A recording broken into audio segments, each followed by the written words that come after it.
Hey, good evening, everybody. Welcome out to tonight's training webinar for all of the coaching members of Tax Sale Support. We appreciate having you out. Let's just make sure everything looks to be working properly here. So you should be able to see the stuff we're showing now.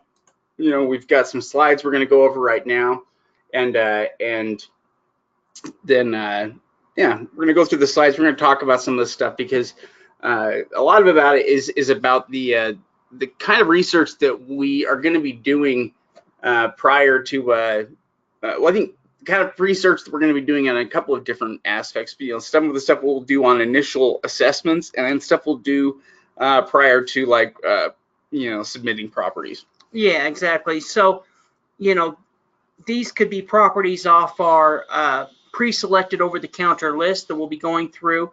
But even properties that you're doing on your own research, these are the steps that you're going to go through as you start researching the property to determine if it's going to be a good investment to send over to us to go ahead and help you review it with you. And so we want to go through some of those steps and kind of outline those so that they're just easier to understand. Yeah, we want to talk about them and you know, go through what they are, you know, exactly. So let's first talk about what they are here, the property research steps. You know, because these are the ones that that we're going to have you, you know, go through initially when, you know, before you go to submit a property here to us. So there's a couple things that we want to do here initially. Now, performing an initial assessment is step one. We're going to talk about that for a little bit and about how it works. But after we've done that initial assessment, you know, what we're really going to do is it's about locating the, you know, the property on the list to verify that it's still available. You know, from there being able to identify and locate the property records where we can locate some of the mapping features that are available. We also want to perform some comps in the local area, and then we want to check for any kinds of potential liens or other holding costs that, you know, that might be associated with the property. If we check all of these things though, and it all seems to check out, then you know, basically at that point we can send stuff over, and we should be able to weed out a lot of the stuff that's not good. And if it, you know, if it's not good, it's going to be something that we're going to want to. It'll be a learning. Yeah. You know, if for some reason there's something wrong with the property, you know, and it goes through all these steps and it still looks good, then there's nothing wrong with that. You know, we can, you know, we can basically try to help people identify, you know, what happens there. But if you do go through these steps, generally you're going to end up with, you know, with good properties at the end. Yeah. By the time you go through these, you know, 90% of them will probably be ready to send in offers. Just, you know, have us go over to make sure that everything that you've done looks good to go so that we can go ahead and get this offer submitted off. And especially as the new auctions start coming and different sales start happening, you know, getting a good streamlined process where we're evaluating the properties that come in, and you guys have already done some of that due diligence to weed out properties that may or may not be good beforehand. Yeah. In fact, you know, part of what we're doing all the time, especially when we're dealing with over-the-counter properties, is we're sifting through a lot more stuff. And part of sifting through more stuff is about having a number of criteria that we set, that we use to kind of weed out, you know, potential, so that we can end up with results that are better. And you know, I think that with each one of these, you know, each one of these steps will help to weed out some of these, but that's the whole idea, you know, is to put things in place that will help you be able to separate the properties that have the greatest potential from those that, you know, that you want to avoid for whatever reason, for whatever issue, you know, that they have. You know, and hopefully throughout each of these steps, you know, you'll get the opportunity to try to identify a problem. Yeah, exactly. And, you know, if you've gone through these steps and we've essentially looking over these properties, you know, most of them are going to probably be pretty good to go. In fact, this is just them laid out in a different format because I didn't know if that would be easier for people, you know, to be able to understand. Yeah. You know, there were some different options there on how to lay it out. But we're going to really go into greater depth, though, onto each one of the topics here. So let's first talk about what exactly an initial assessment is, because the initial assessment really is pretty important. It's how you go about trying to identify potential opportunities. It's how you can go about glancing through a list and trying to trying to pull some of the good stuff from the bad stuff, and trying to use the information that's available. But really, it's about trying to trying to come up with some stuff initially, so that you identify opportunities, but at the same time not waste time. Yeah, exactly. So, yeah, I think that the idea basically with the initial assessment too is, to be able to have something set up that allows you to quickly go through a property, and be able to set certain criteria that it's got to hit so that you can weed some out.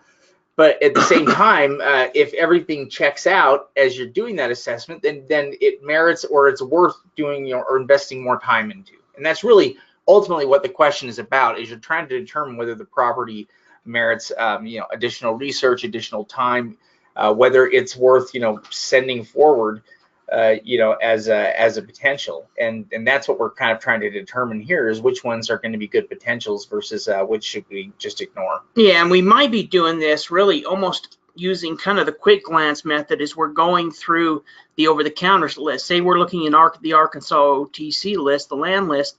As we're going through each one of those, we're checking to see, what is the price, what is the assessed value, what does the photo look like, what is the size. Also, we're looking to see, does it have any type of governmental liens listed there? Because if we look in the list section, they're going to have the interested parties there. So they're going to list them there, and they may list them also in the legal description. So we're going to check both of those as well. If there is a lien against it, then we know we have an additional step that we need to go through before buying this property. But we're all going to be doing that as we're essentially going through that to do that initial assessment, almost kind of within a 30-second period of looking at the list or looking at the property. Yeah. So, some of the things that we want to do with an initial assessment, which is, this is stuff that a lot of what we do with the pre-selected list is we try to put this information in front of you, so that a lot of the initial assessment information is right there, at a glance, so that you can just look at it and be able to be able to identify this. But what we're really trying to determine is, first off, what is the cost and the ultimate value of the property, which that kind of helps us determine that bid to value. We're also trying to determine the size and location, the use and zoning of the property, what it's intended for, essentially. It's accessibility, and really, if we can determine those things, ultimately what they're about is just trying to define use and value. That's how we're kind of defining that. The bid to value ratio, more than anything, helps you as an investor to determine the potential of the property. It's to help you, so that you can compare apples to apples. If these properties are ones you're going after at 10%, then if you find something at 3%, then that's a great deal. It's more than anything a tool for you to be able to use to distinguish between deals. Yeah, absolutely. So all of these things right here, these questions are some of the questions that we can ask here on it. And really, these are things that if you're doing this research on your own, okay, if you're gathering your own lists, or let's say you're not getting something that's off of a pre-selected list, then, which really, we want all of you guys to start doing that regardless. Yeah, really. I mean, even if you're looking at a South Carolina list, or whatever it is, we want you to start researching other areas. Yeah, so if you are looking off of a list that's not the pre-selected list, then this is all information that you're going to need to basically be able to gather, or at least be able to write down and record in some kind of a format. So when you send over some of the information to us on the properties, we have some of this. So first off, we need to know the estimated value of the property and the cost on it. And again, if this is something you're going to submit an offer on, then we know the estimated cost is basically it's going to be an offer thing, and so we're trying to estimate what we believe we can get it for. But if otherwise, if it's at auction, then we can estimate how much we can estimate what the opening is, and then from there we can figure out what our max should be. But ultimately, what we're trying to determine there is the bid to value. We're also trying to determine what the building size is. In terms of acreage or square footage. We need to know what it's zoned for, and and that will include vacant and improved properties. If there's improvements, there's additional information that the county generally provides that we need to see, but we're not generally targeting a lot of improvements right now. So if there are improvements, then they're most likely going to be things that are going to be left over from a house that used to be there or other miscellaneous types. Yeah. And yeah, the other thing that you need to be able to determine here is that the property is accessible from public roads, and the easiest way to do that is to take an image of the property from overhead, from the from one of the satellite images with the county that show where it's located at and kind of what the dimensions are. That's one of the easier ways to do that.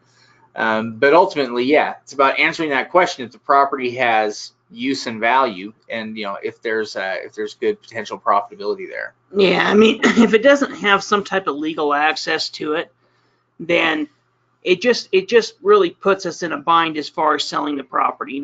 Somebody can't go out there, somebody can't view the property. So if we have some type of legal access to it, it could even be a dirt road if maybe it was a rural property, but it had value. That doesn't matter. Yeah. But we just need to have some type of legal access to the property. A dirt road really would be just fine. The biggest problem with getting these properties that are essentially kind of landlocked is that you limit the number of potential buyers that you can find out there, and it becomes valuable really to just a limited number of people because it requires access through another property in order to use it. So there's always workarounds, and sometimes there are properties that are set up so that very close to it, or could potentially essentially the road may not be finished, but it has a legal access road that's but they planned for it, basically. Yeah, maybe it's halfway there and then the road stops and you can see, oh, that lot's actually, a couple down the street,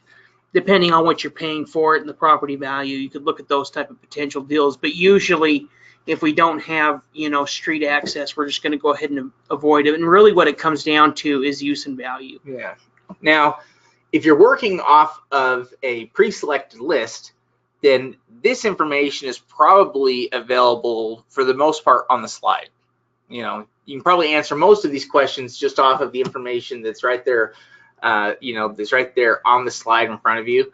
But if not, it's just going to be the county record. Yeah, if not, then you're going to need to get it there through the county records. But basically, if you are working off of a pre-selected list, then and you've been able to go through that initial assessment on the property, and everything seems to check out on it so far, then our next step from there is to go and verify that the property is still available and that it's on the over-the-counter list. Okay, so the way that we're going to do that is we're going to go to the Commissioner of State Lands website, cosl.org. And from here, we're going to go through the steps that you see us go through often. We're going to go to the post-auction sales list, and then we're going to select the county that the property is located in, and we're going to use the tax here and the code there on it, or we can use the parcel number if we're using the search tool, up there at the top. We can use either of those to locate the property on the list itself. Yeah. Or find that it's gone. There are a lot of properties that are selling. We've got all the lists updated at this point, so they should be accurate. But also, people are buying stuff too. Yeah, exactly. So and also as the auction change, as we're hitting that 2-year mark on those 2017, there's going to be a lot of opportunity, really starting in April. yeah, absolutely. Now, in the second step with this, the reason why we go through these steps, each one is designed to help you decide if you're going to invest further time and effort into this. Okay, so after that initial assessment, we're going to go and look and make sure that the property is even still available for sale.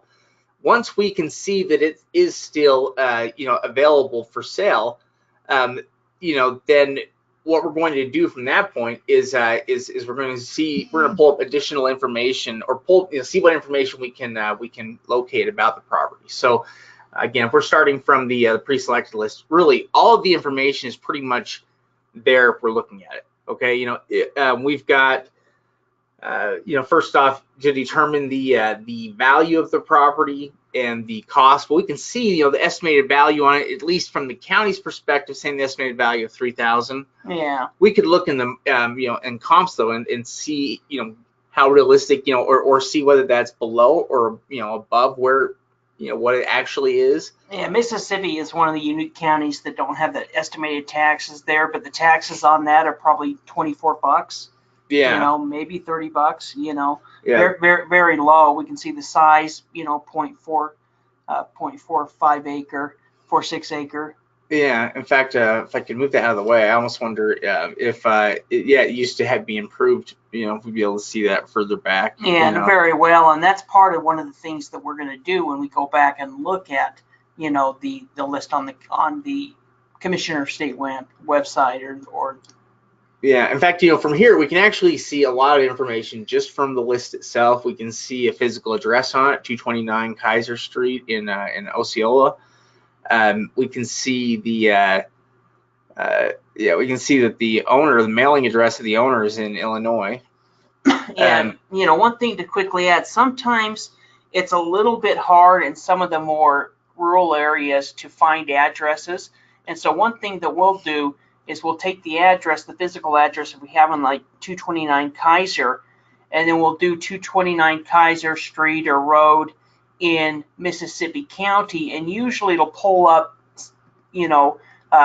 one of the cities or the closest city or the city within Mississippi County that's going to be associated with this particular address. Yeah. If we don't know exactly which city it's in, we're guessing, then we'll just write in 229 Kaiser, Kaiser in Mississippi County, Arkansas, and it may automatically fill in for us the city name of, 90% of the time it'll pull up. It'll be the first one. Sometimes it may be the first or second one if there's more than one address, especially if we're just checking Kaiser.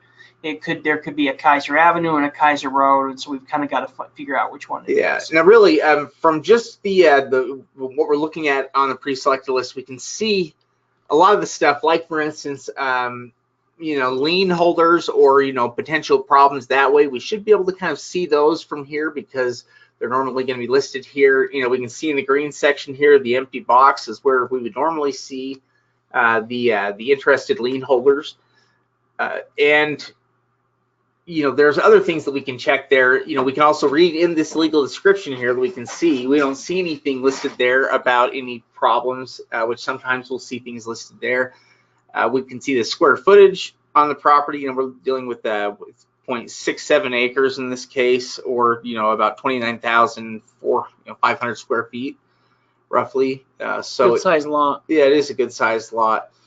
With all of this information, once we've kind of gone through that initial assessment, it seems like everything would make sense on the property, then we want to check and make sure that it is still available. Okay. Now, everybody here should be pretty familiar with going to the Commissioner of State Lands website and going through this process here of locating your county, and then going through their over-the-counter selection of inventory. That's something that we want you to be very familiar with and comfortable with. In fact, we want you to be able to do this with any county in the country if you're looking at their tax set list.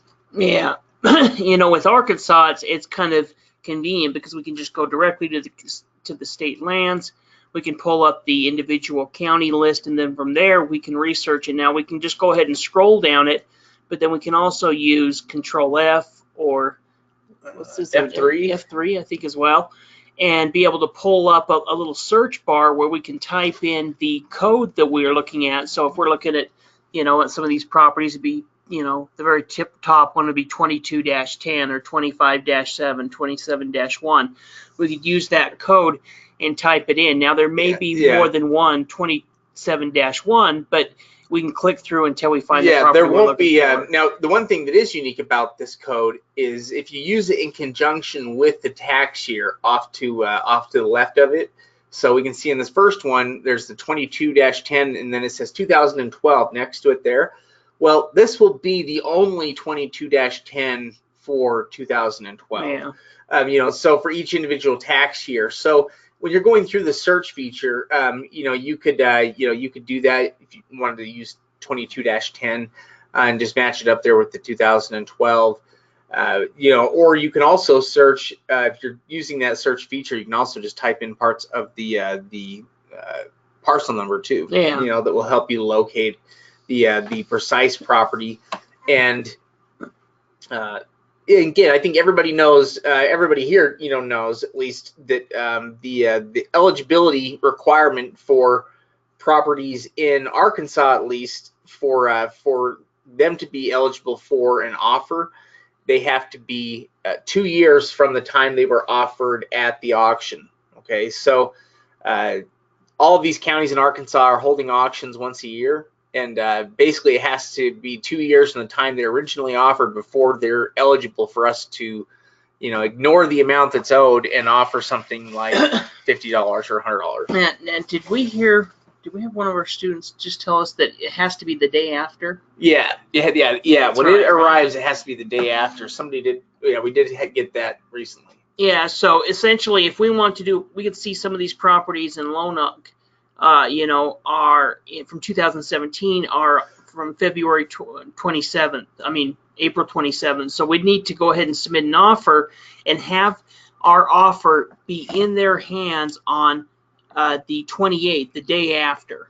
Oh, and also, I'm sorry, I didn't see one of the questions that came in earlier for one of our students here. It was, how do you get the bid to value ratio? What is what's the equation on it? And it's actually a really easy equation. The bid to value, we're just going to use the what we believe that we are going to pay for it. So, if it's, let's say if it's on the over-the-counter list, then we pretty much know we can get it for a minimum amount. But let's say, if it's $50 or $100, let's say we've got something that we can pay $500 for that's worth $5,000. That would be a bid to value ratio of 10%, because the cost of it, or what we're going to pay for it, is essentially 10% of what the estimated value of the property is, or at least what we're planning to pay for, what we can potentially pay for it. And so whenever we're looking at that, it's always going to be a percentage. And what we're generally looking for is for opportunities that are at 10% or better. In some cases, you can maybe pay more. In some cases, well, with over the 20%, counters, yeah. In auctions, you'll pay sometimes more than that, but you're also looking at the cream of the crop property. Yeah, that's true. I think with over-the-counter properties, especially, I think we're trying to find the best properties there out of a lot of the properties that have gone through and been ignored, and some of the ones that were not. Maybe they weren't worth it at higher price, but lower prices, they are worth it. But essentially, 10% is kind of the number that we shoot for in a lot of other counties. If we're looking at real estate, we're trying to land real estate at 10% of market if we can, or 10% of value if we can get it. But in some cases, with stuff like in Arkansas and with these properties that we can get for minimum bids, we can actually get property for less than that 10% of value. On these properties that we can get for $50 or $100, that's almost like a land giveaway, because the value of the property could easily be $5,000 or $10,000, in which case, $50 or $100 represents almost nothing. Yeah, Yeah.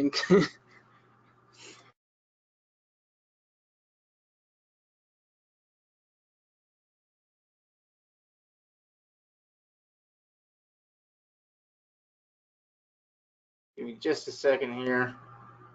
Okay, hopefully that. I accidentally clicked something. I don't even know how I did that. You might have accidentally clicked on phone call. Yeah, I think I accidentally did click on the phone call thing and trying to get this thing to scan forward, and it switched over audio here on us. So apologize for that. It looks like everything is still working right. I think. Let's see. Everybody can still see this. Still recording. Looks like it's good. Okay. Yeah, I think we're still good to go.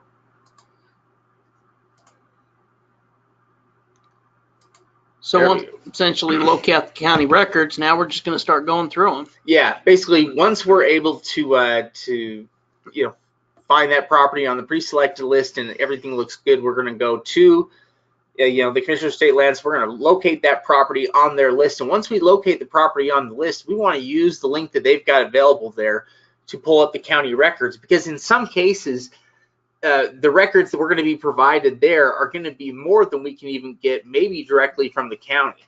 In other words, most of the counties are pretty much using Data Scout Pro, and we'll have to pay for it. Yeah. In fact, yeah. If you're trying to get these same records and it's not associated directly with the tax sale, you have to pay for it. Yeah, not in every county, but definitely a number of them. Yeah, so we definitely want to access those records and even really get images or copies of those records while they're available, because it's handy. But they also provide us with a lot of information. We do have, I guess, that advantage that everything in Arkansas at least is going to be pretty similar here with this Data Scout Pro. Yeah. Anybody that's got records there is pretty much using the same thing.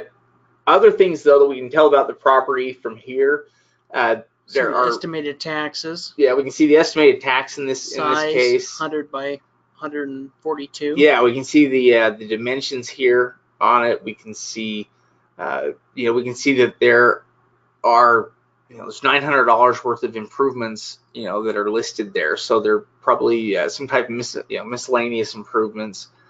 Then we can see there under the zoning. So if we go up to the top under property owner, we've got the name, we've got the mailing address, which is basically the billing address, really, for the property, which what we can see is different from the physical address. We know it's not obviously a house there, but it also, I'm not sure how far away Hope, Arkansas is from there. Isn't that where Bill Clinton was born? I don't know. Maybe it is. I think it is. That would be interesting. Right down below that, we've got type, which they've got listed zoned as RM, which is residential miscellaneous improved.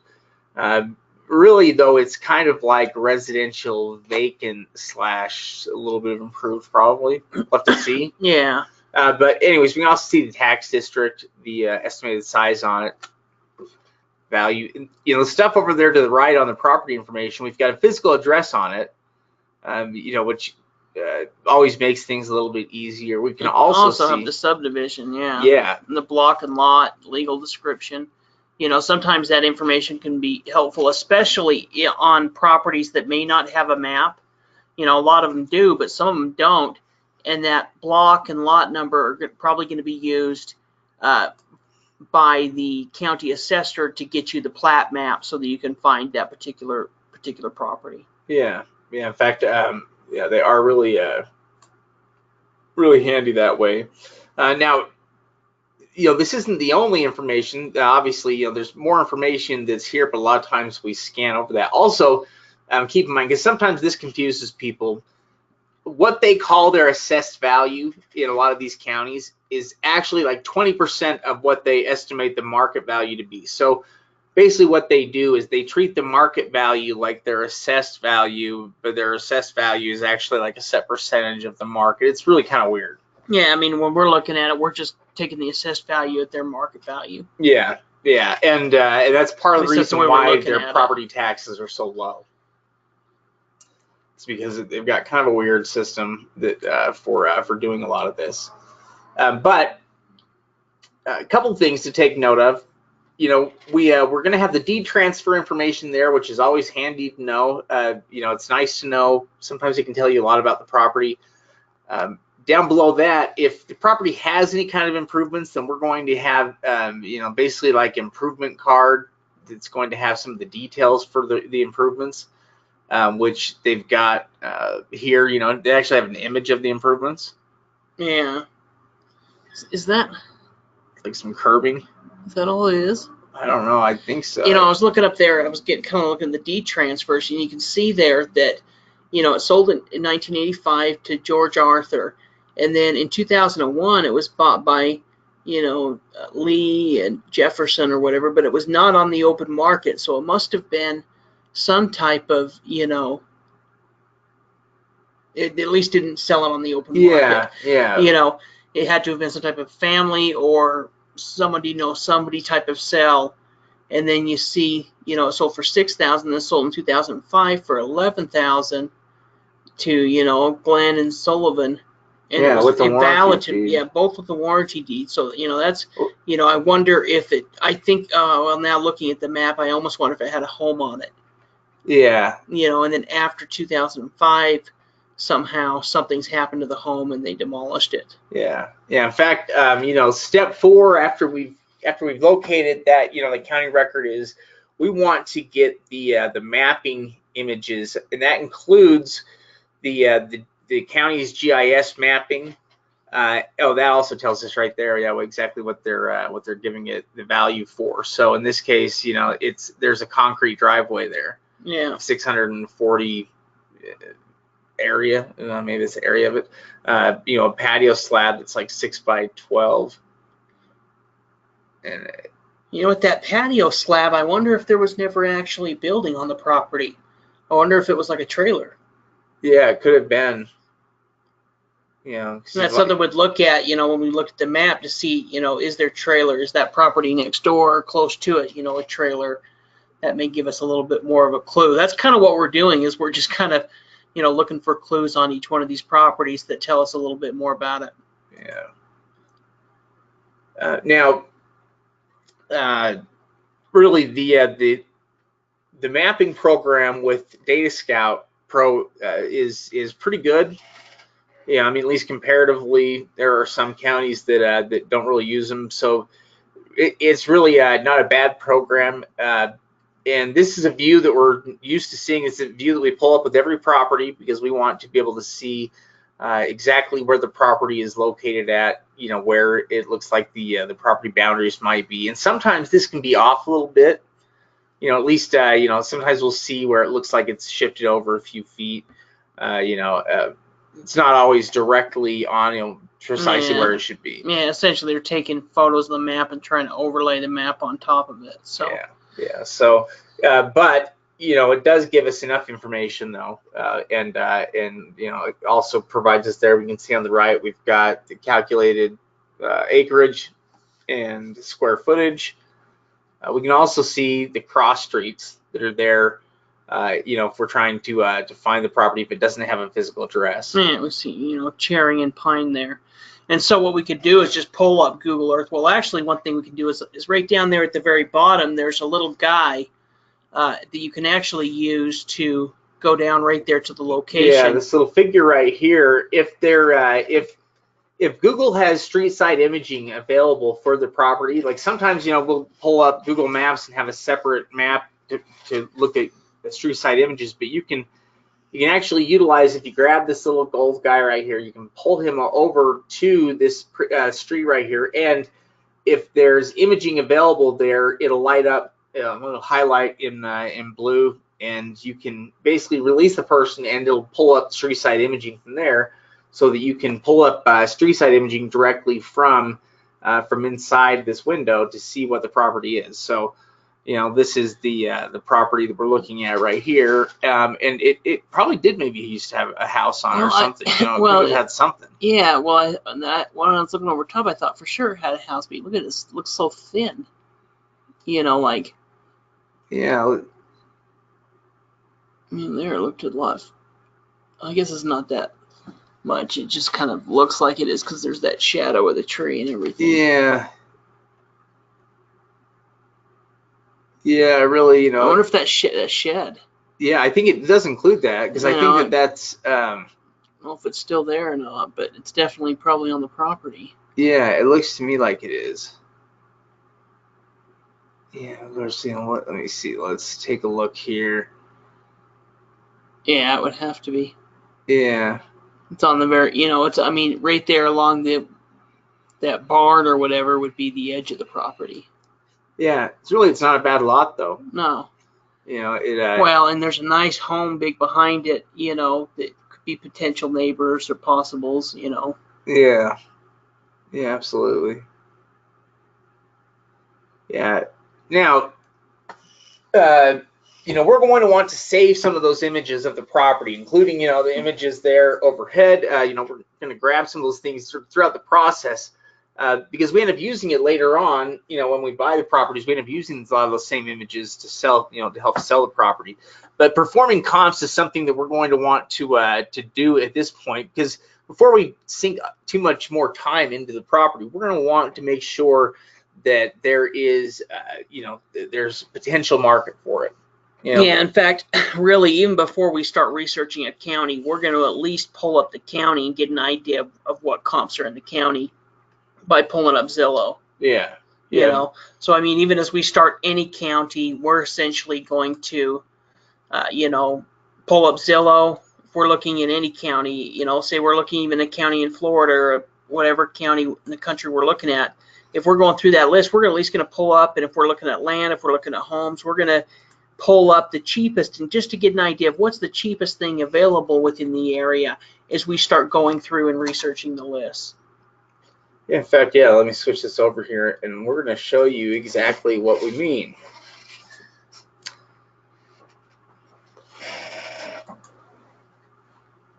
Okay, so, let me actually pull up first.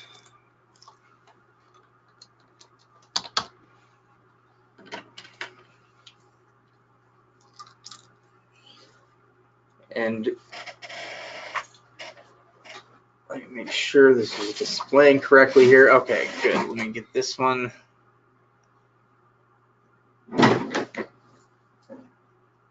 And let's see, let's start here.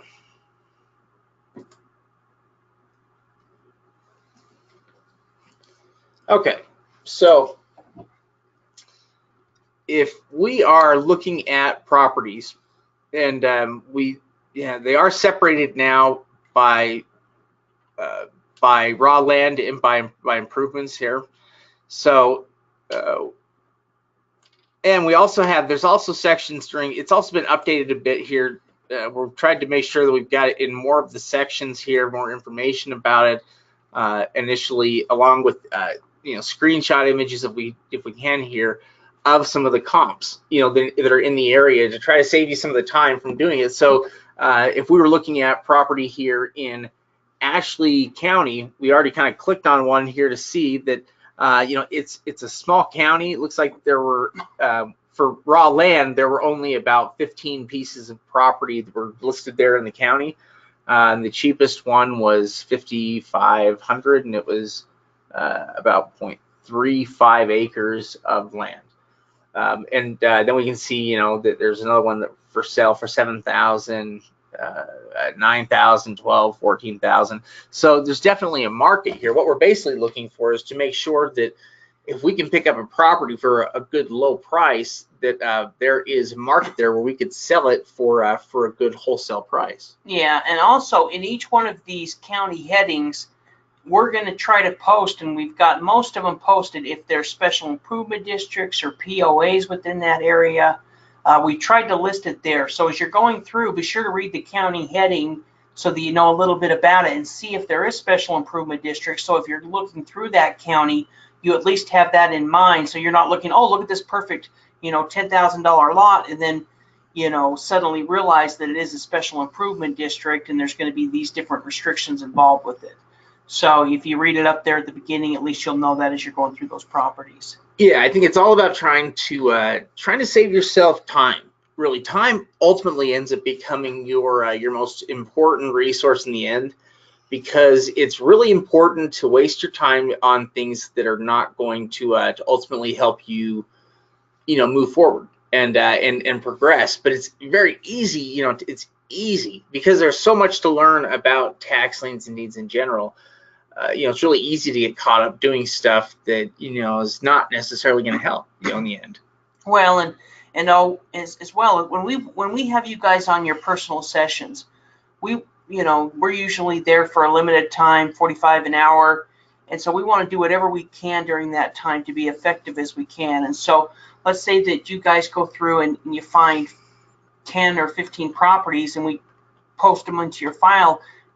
During that, we're going to spend all the time just trying to go through those properties, and many of those properties essentially could be properties that were maybe in a special improvement district or had a lien against them that we haven't looked into or thought about yet. And so we kind of spend part of it, really all that time kind of going through that, where we could go through a couple of those properties and then move on to additional parts of the training. Yeah, I think a lot of these things really will be pretty handy if you're using them. So, like for instance, we can see here with Baxter County, I can't see the total number of properties that are listed, but we can see that there are, a couple of cheap properties that are listed there, that have been on there forever. It looks like, some stuff that hasn't sold. The market's not really popping there, but if we found something, it would probably be worth buying there. Yeah, well, and it's also going to be all comparative, to what type of real estate, where within the county. A county can be a pretty big area, and so you may have a piece of property in one area of the county that's nothing like that piece of property. And so we'll check the county level, and then we'll also check a city level as well. So if we were looking in one of these counties, we'd check not only the county on Zillow, but then also get an idea of what the property for sale within a particular city are. So for example here, we have some notes here about Benton County, their SIDs, the Bella Vista POA, and stuff like that. And that's going to go for most of the stuff there in the county. Although there are some little areas there within the county that don't appear to be a part of the main POA. Yeah. Which you might be able to try to target some of those areas. After the sale, the Benton sale this year, there'll be some of those properties, but they usually get picked up within the first month or so of the new over-the-counter list coming out. Yeah, they get picked up quick. Here's another county we've got here, Bradley, and we can see here, that there, it's a small county. There are 12 pieces of property that were listed for sale. But they're some of these are fairly recent listings. In fact, they're all fairly recent listings. So some of the properties moving there, we know that. And we might look at something like, really, it's kind of interesting. It looks like a big, nice piece of property. They just don't have a lot of value attached to it. No. No, that's something you'd look a little bit more into, because we've seen it where maybe the properties only had assessed value of $3 or $4 grand, but the market value is quite a bit higher. And especially as we get down to where we can do offers on it, that's where it can even become, that much more profitable. Yeah. In fact, let's say that we were looking at some properties here. Oh, the other part of it too is Steve mentioned before, and something we want to remind all of the coaching students to do here is that you've got a lot of counties that are holding auctions here over the next 4 to 12 weeks. Really, they're going to be holding them all throughout the summer. But it starts in about a week and a half. Yeah, for the next 4 or 5 months. And part of what that means is that we've got a big inventory of properties that are going to be reaching their that 2-year mark. So a property like this one right here, this property right here, which we can see here, it's in Dallas County, and we can see that it's listed as 0.4 acre, and currently there's there's more than $1,000 owed on it, and But as of May 24th, so if you submitted an offer that arrived on May 25th, you could get this property for a minimum offer amount, and this could be a great property to pull up and to look at. In fact, let's do that and kind of go through the steps here real quick as we pull some of this up. So what we're going to do, we're going to go to the post-auction sales list here. One thing to mention as well is in some of these counties, there may be properties from 2017 that we haven't put in the file because buying them, right now or buying them 3 months ago or whatever wouldn't have made sense because the property taxes are so high on the property that it doesn't make sense to buy them. So we haven't added those on the list, and so it's smart on some of these properties or some of these counties that have auctions coming up to actually go look at the online list and see if there's any properties that we may not have added because maybe it has an assessed value of $5,000, but there's $3,000 in back taxes. So we're not going to add that because it's not a good deal at this point. But coming up on the 24th of May, it could be a good deal, and we haven't added that. So you could almost look in and hone in on some properties that we haven't even focused on yet that could be potential good deals. Yeah, there could be some in each county.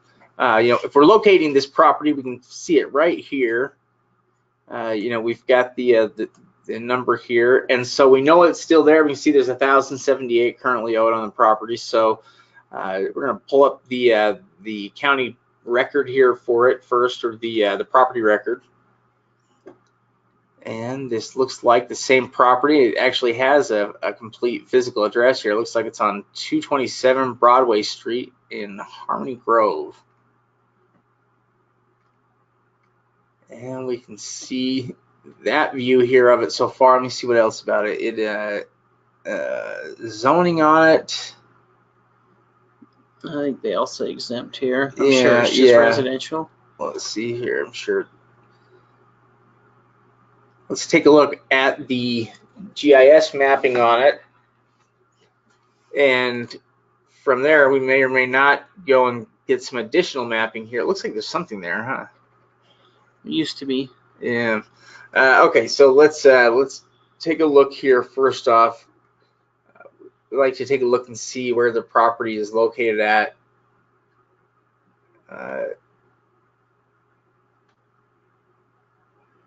So this is Sparkman. Sparkman is the city. That is kind of interesting. Okay, so let's see if there's a street view too. Yeah, we'll be able to see if there's a street view by grabbing this little guy right here, and I'm going to see if we can put it right here on this corner, maybe. You can see it was demolished. Yeah, right there. Oh, it looks like it got hit by a tornado. Yeah, it did. Let's see here. What we want to know is that's the one thing about it is that trash all still there? Probably look at the overhead on Google. Yeah, in fact, that would actually be the next step that we would take in this is we could pull it up on Google. Google imaging is going to be a little bit more current, at least the overhead imaging. So if we're looking their street side image, that was Google's street side image we were just barely looking at. But let me. If you go back there, does it go up?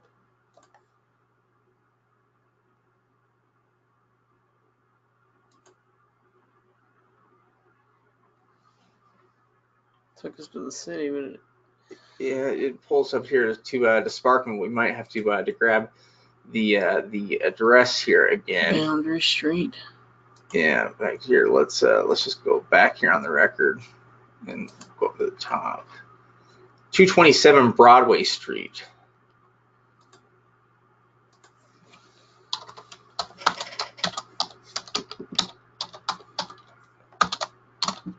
And that's in Sparkman. Oh yeah, there we go. Broadway Avenue. All right, so yeah, that is the that precise address here on it. Now, this image right overhead right now is going to be the most current image, to give us any clues about the property.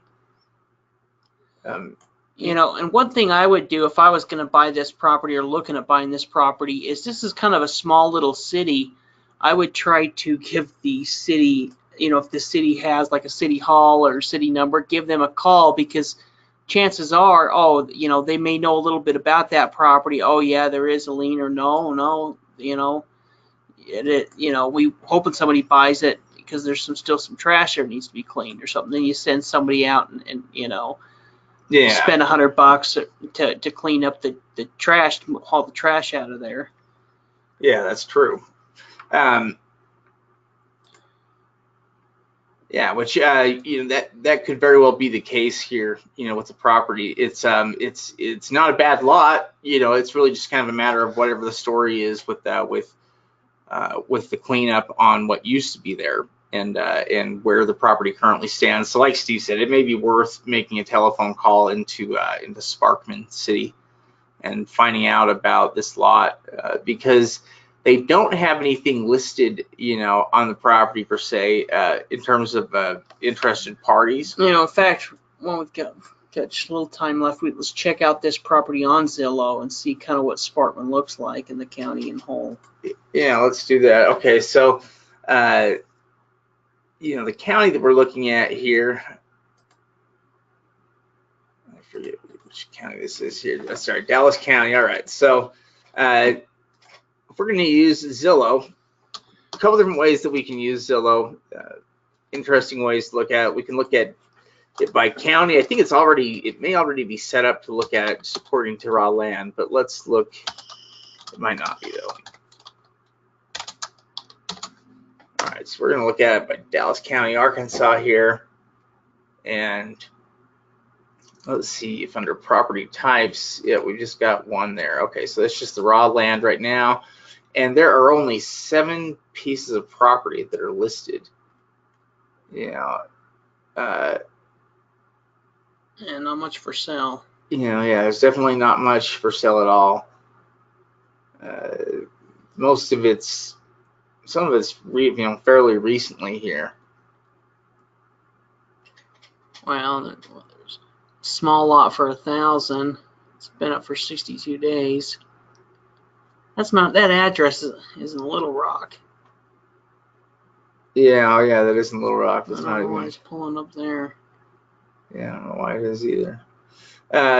Okay, so we don't see a lot there, that is for sale here. But let's see. Well, they're all different areas too. I mean, Oh yeah, but you can see Sparkman is right over here, and there is.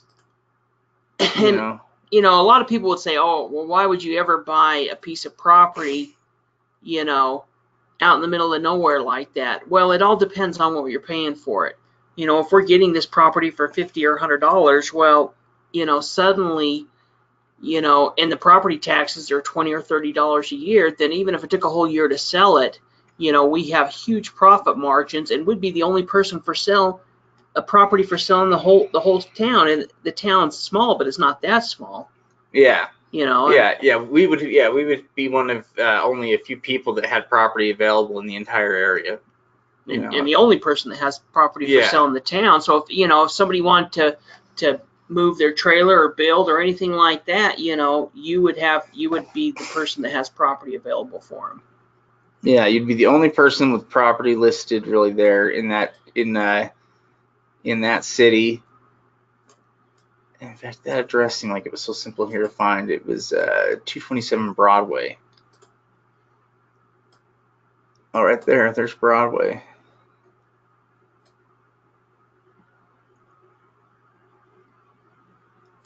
Is it between those two? No, it's not. Let's see. It's down right there. It must be that bottom street. Broadway, and it's probably Broadway and another street. Look, we can look at the other map and see. Oh yeah, let's see here. Oh, we see. Oh yeah, it's right there by Broadway and Boundary. So yeah, Broadway and Boundary. which is right there. I know where Broadway and Boundary intersect. Are we looking at it backwards here? Looks like it. Oh, I bet it was South Boundary. I bet we're on North Boundary or something like that. We are on North Boundary. We've got to go all the way across town. You know, and this is kind of part of the. Oh, wait. That's right there. Yeah, that's it. It's all the way across, not too far anyway. Yeah, so yeah, that's it right there. They got listed, you know, that was the county's estimated value on it. Yeah. Yeah, right there. Yeah, definitely give the city a call. Even if it doesn't have liens listed, you know, it'd be worth it to get the story on it just to be safe. Yeah, we also know comp-wise, just that there's not a lot of stuff out there. You know, again, you wouldn't want to own 10 pieces of property there, but you know, buying something, listing something there, certainly. Well, and you wouldn't want to spend thousands of dollars on property there unless it was something, you know, I mean, but if you're spending $100 or $50 and the property tax, yeah, I mean, you can get it for a giveaway, basically. Property taxes are minimal, you know, you could almost sit on it and you're making money on that because it's going up each year because you're paying so little in property taxes. Going up more than the property taxes are. Yeah. Just in the price of values of land, but you know, even just listing it for sale and it could sell in a week, but it could sell but even if it took 6 months, it'd still be a profitable deal. I think our audio cut out for a minute and then it came back. Oh, that's good. Well, yeah, sometimes if you're having problems, sometimes if you log out and log back in, sometimes that helps too. Anyhow, thank you guys for joining us. And really, what we do besides this is basically once all that stuff checked out, you know, the idea is to submit the properties over to us, you know, and really what we're trying to figure out there is more of like a final approval. You know, it's for us to look into any other things that might be potential, you know, issues with the property to bring up. Yeah, especially if you've already sent in offers and purchased off properties. Yeah, definitely. Well, hey, thank you guys. For a lot of you, we'll be seeing you again here in just a minute on the weekly webinar. Yep, thank you guys.